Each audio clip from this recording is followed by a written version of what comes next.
Hi friends, ஒரு சூப்பரான கோதுமை புரோட்டா எப்படி செய்யலாம்னு சொல்லி பார்த்துருவோமா? அதுக்கு இதில் 4 வெரைட்டிஸ் ஆஃப் புரோட்டா செஞ்சு காமிச்சிருக்கோங்க. கண்டிப்பாக ட்ரை பண்ணுங்கள். ஹெல்த்துக்கு நல்லது, ஆயிலெலாம் கம்மியாக ஊற்றி அந்த மாதிரி தாங்க ட்ரை பண்ணியிருக்கோம். வீடியோ முழுசாக பார்த்தீங்கன்னாக்கா தெரியும். அதுக்கு 1/2 கிலோ கோதுமை மாவு எடுத்துக்கோங்க. தேவையான அளவு உப்பு போட்டுட்டு 100 ml பால் எடுத்துக்கோங்க. அது தண்ணி இவ்வளோதாங்க நம்ம வந்து மாவு பிசையறதுக்காண்டி எடுத்துக்க போகிறோம். இதுக்கு நம்ம எந்த விதமான எண்ணெய், நெய் இந்த மாதிரிலாம் நம்ம எதுவுமே எடுத்துக்க போகிறது இல்லைங்க. இவ்வளோ தான் நம்ம இன்க்ரீடியன்ட்ஸ் யூஸ் பண்ண போகிறோம். இந்த பாருங்கள், பால் ஊற்றி கொஞ்சம் கொஞ்சமாக பிசைஞ்சு நல்லா சாஃப்டாக பிசைஞ்சிருங்க. பிசைஞ்சிட்டு 1/2 மணி நேரம் ஊற வச்சுக்கோங்க. 1/2 மணி நேரம் போதுங்க. ஏன்னா இது கோதுமை புரோட்டா தானே. மைதா புரோட்டாவாக இருந்தால் ஒரு 5-6 மணி நேரங்கிட்ட ஊறணுங்க. அதுக்கு இன்னும் இன்க்ரீடியன்ட்ஸ்லாம் சேர்க்கணும். இந்த பாருங்கள், 1/2 மணி நேரம் ஊற வச்சதுக்கப்புறம் இந்த மாதிரி நம்ம புரோட்டா செய்யக்கூடிய அளவுக்கு இந்த மாதிரி மாவை நல்லா ரவுண்டாக எடுத்து வச்சுக்கோங்க. எடுத்து வச்சுட்டு அந்த மாவில் நல்லா போட்டுட்டு எடுத்துட்டு இந்த மாதிரி ரவுண்ட் ஷேப்பில் தேய்ங்க. இந்த பாருங்கள் எவ்வளோ அழகாக வருது. மாவு ரொம்பவும் சாஃப்டாக இருக்குது பாருங்கள். அந்த மாதிரி தேய்ச்சிட்டு நல்லா மெலிசாவே தேய்ங்கங்க. இந்த பாருங்கள், நல்லா மெலிசா நல்லா பெருசாக தேய்ச்சிட்டு அதில் சும்மா 1 ஸ்பூனோட கம்மியாகவே எண்ணெய் விடுங்கங்க. இதுக்கு நான் யூஸ் பண்ணியிருக்கிறது வந்து கடலெண்ணெய் தாங்க யூஸ் பண்ணியிருக்கேன். புரோட்டாவுக்கு கடலெண்ணெய் நல்லா டேஸ்ட்டாக இருக்குங்க, கிறிஸ்பியாகவும் இருக்கும். அந்த பாருங்கள், சும்மா கொஞ்சமாக மாவு எடுத்து இந்த மாதிரி லேயராக இது பண்ணிட்டு இந்த மாதிரி நீங்கள் ரோல் பண்ணிடுங்க. இந்த மாதிரி செஞ்சிங்கனாக்கா நீங்கள் இந்த மாதிரி ப்ரெஸ் கொடுத்துட்டு இந்த மாதிரி ரவுண்டாக இது பண்ணிவிட்டு ஒரு ஒரு 2 நிமிஷம் அந்த மாதிரி வச்சுருங்க. இப்போ இன்னொரு பவுல் எடுத்துகிட்டு இதையுமே அதே மாதிரி தாங்க செஞ்சு காட்ட போகிறேன். நல்லா பார்த்துக்கோங்க. இந்த மாதிரி நல்லா ரவுண்ட் ஷேப்பில் நல்லா மெலிசாவே தேய்ச்சிக்கோங்கங்க. எவ்வளோ மெலிசாக தேய்க்க முடியுமோ அந்த அளவுக்கு நல்லா மெலிசாக தேய்ச்சிக்கோங்க. அந்த பாருங்கள், நல்லா தேய்ச்சிட்டு அதே மாதிரி ஆயில் கொஞ்சமாகவே விட்டுக்கோங்க.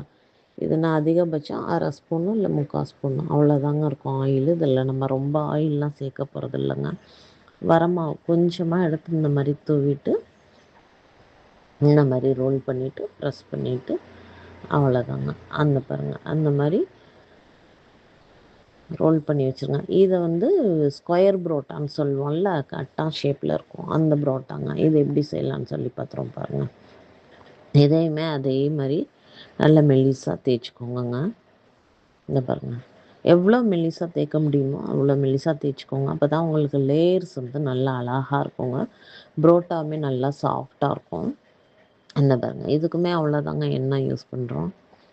இது பண்ணிவிட்டு நான் இப்போ மடிக்கிறத பார்த்துக்கோங்க.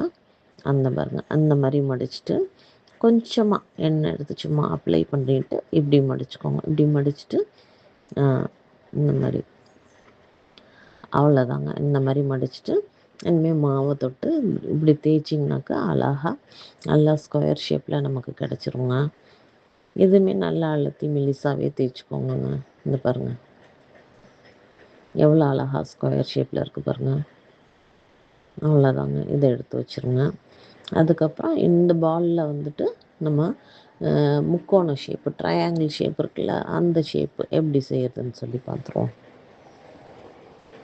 இதையுமே நல்லா அந்த மாதிரி மெலிசாக தேய்ச்சிட்டு இந்த பாருங்கள் எவ்வளோ அழகாக சாஃப்டாக இருக்குது பாருங்கள் மாவு. பால், உப்பு, தண்ணி இவ்வளோ தாங்க சேர்த்தோம். ஒரு 1/2 hour ஊற வச்சோம். எவ்வளோ அழகாக மெல்லிசாக நல்லா தேய்ச்சிட்டு கொஞ்சமாக எண்ணெய் விட்டுட்டு இதில் ஹாஃப் தான் நான் எண்ணெய் தடவுறேன் பாருங்கள். ஹாஃப் எண்ணெய் தடவிட்டு இந்த மாதிரி மூடிடணுங்க. மூடிட்டு இந்த பாருங்கள், இந்த மாதிரி முக்கோண ஷேப்பில் தேய்க்கிறதுக்கு அவ்வளோதாங்க. இந்த மாதிரி அழகாக தேய்ச்சிட்டு இதை எடுத்து வச்சுருங்க. இப்போ நம்ம அந்த ரோல் பண்ணி வச்சோம் பார்த்திங்களா, அதை வந்து நல்லா கோதுமை மாவு தொட்டுட்டு இந்த மாதிரி தேய்ங்க. இந்த பாருங்கள்,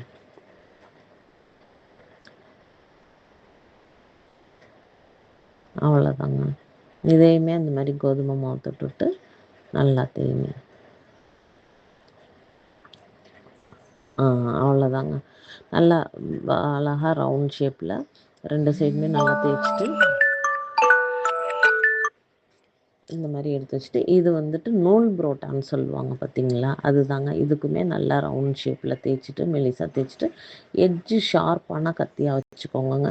இந்த மாதிரி அந்த புரோட்டாவில் இந்த மாதிரி நல்லா லைனாக போட்டுக்கோங்க. இந்த பாருங்கள், உங்களுக்கு எவ்வளோ தின்னா வேணுமோ அந்த மாதிரி போட்டுக்கோங்க. நூல் புரோட்டா அதுங்க. இந்த பாருங்க, அதுக்கப்புறம் இந்த மாதிரி எல்லாத்தையும் எடுத்து இப்படி ஒன்றா வச்சுட்டு ஒரு ரோல் பண்ணணுங்க ஸ்மூத்தாக. இந்த மாதிரி ரோல் பண்ணிடுங்க. ரோல் பண்ணிவிட்டு ஒரு ப்ரெஸ் கொடுங்க. சும்மா லைட்டாக ஒரு ப்ரெஸ் கொடுத்துட்டு இந்த மாதிரி தேய்ச்சிங்கனாக்கா அழகாக வந்துருந்துச்சுங்க. நல்ல லேயராக வந்து பாருங்கள். அப்படி ஒட்டுறது மாதிரி இருந்துச்சுனாக்கா கொஞ்சோண்டு மாவு தொட்டுக்கோங்க. அவ்வளோதாங்க.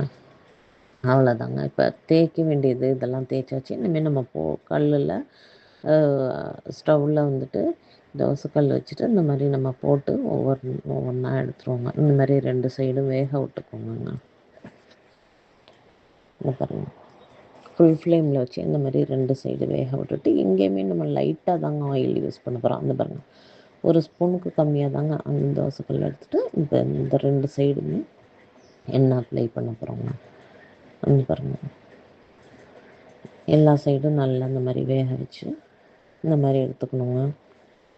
அடுத்து அந்த மாதிரி முக்கோணம் புரோட்டாங்க. அது இங்கே பாருங்கள், 2 சைடு போட்டு நல்லா வெந்ததுக்கப்புறம் அந்த மாதிரி ஆயில் கொஞ்சமாக தான் தடவுறோம் பாருங்கள்.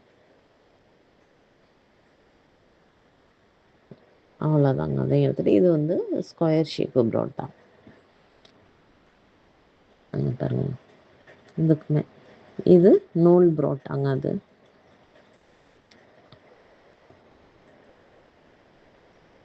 ஃபுல் ஃப்ளேமில் வச்சே சுட்டுக்கோங்க. இதுக்கு ரொம்ப ஆயிலெலாம் கூட யூஸ் பண்ண வேணாம்.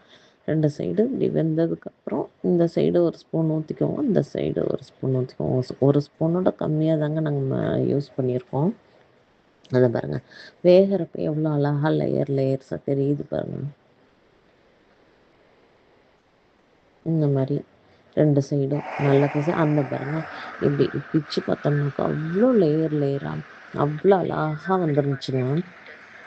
இது வந்து நம்ம இந்த புரோட்டா ரவுண்ட் ஷேப்பில் போட்டோம்னா அதுங்க அதே மாதிரி தாங்க அந்த நூல் புரோட்டாங்க. அது எல்லா புரோட்டாவுமே அந்த மாதிரி லேயராக அவ்வளோ அழகாக இருந்துச்சு. இதுக்கு வந்து செட்டிநாட்டு முட்டை கிரேவி வச்சு சாப்பிட்டோங்க. இது மதியம் செஞ்சது. ரெசிபி வேணுனாக்கா கமெண்ட்ஸில் போடுங்க. அவ்வளோ டேஸ்ட்டாக இருந்துச்சுங்க.